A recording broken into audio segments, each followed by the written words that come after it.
Good afternoon all students. हमने reproduction in organism पहले भी पढ़ा है।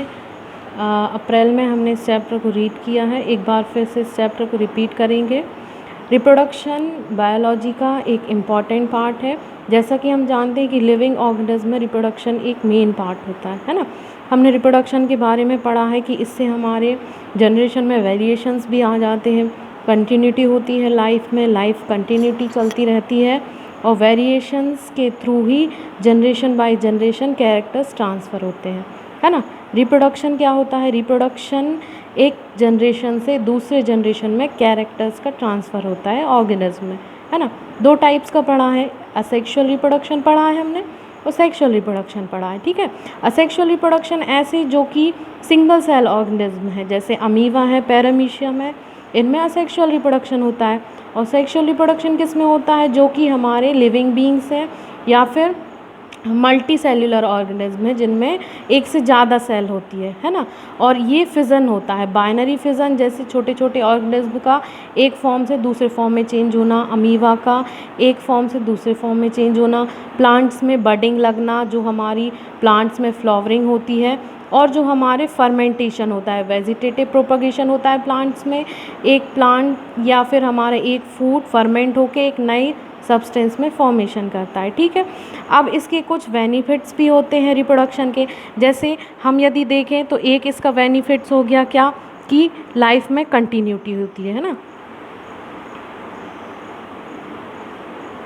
कंटिन्यूटी ऑफ लाइफ, है ना। लाइफ एक जनरेशन से दूसरे जनरेशन में चलती है, ठीक है। सेकंड यदि हम इसका देखें तो रिप्लेसमेंट होता है ना।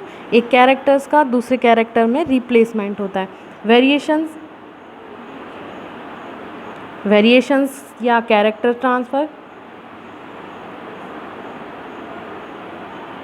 ट्रांसफ़र होते हैं और एक जनरेशन से दूसरे जनरेशन में कैरेक्टर ट्रांसफ़र होता है। ये तो इसका हो गया जनरल इंट्रोडक्शन। अब यदि हम देखें इसके मोड्स, है ना, कि रिप्रोडक्शन के क्या मोड्स होते हैं, तो 3 मोड्स में होता है।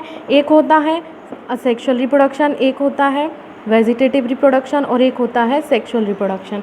सबसे पहले हम देखेंगे असेक्सुअल रिप्रोडक्शन। तो ये क्या होता है? The production of offspring by single parent without fertilisation, formation of gametes called asexual. मतलब बिना फर्टिलाइजेशन के एक सिंगल पेरेंट्स के थ्रू एक गैमेट्स का फॉर्मेशन होना असेक्सुअल रिप्रोडक्शन है। एक अदर वर्ड्स में यदि हम इनको देखें तो एक सिंगल पेरेंट्स या एक बर्ड या एक फर्मेंट एक से ज़्यादा यंग वंस को फॉर्मेशन करेगा, ये असेक्सुअल रिप्रोडक्शन है। ये इंपॉर्टेंट इन्फॉर्मेशन है ना, इसको लर्न रखना। जैसे एग्जाम्पल प्रोटोजोअन्स हो जाएंगे, हमारे पॉरीफेराज हैं, हमारे सिलेंट्रेटास हैं, एल्गी है, ब्रायोफाइट्स जो प्लांट की एक प्रजाति है, फंजाई हैं, पेड्रियोफाइट्स हैं। इसके कैरेक्टर्स यदि देखें तो ये मोनोपेरेंटल होता है। मोनोपेरेंटल मतलब इसमें सिर्फ एक सेल होती है ना। नेक्स्ट यदि इसका कैरेक्टर देखें, there are part of method there for somatic reproduction. ये सोमेटिक रिप्रोडक्शन करता है, मतलब ये सिर्फ सिंगल सेल से रिप्रोडक्शन करता है।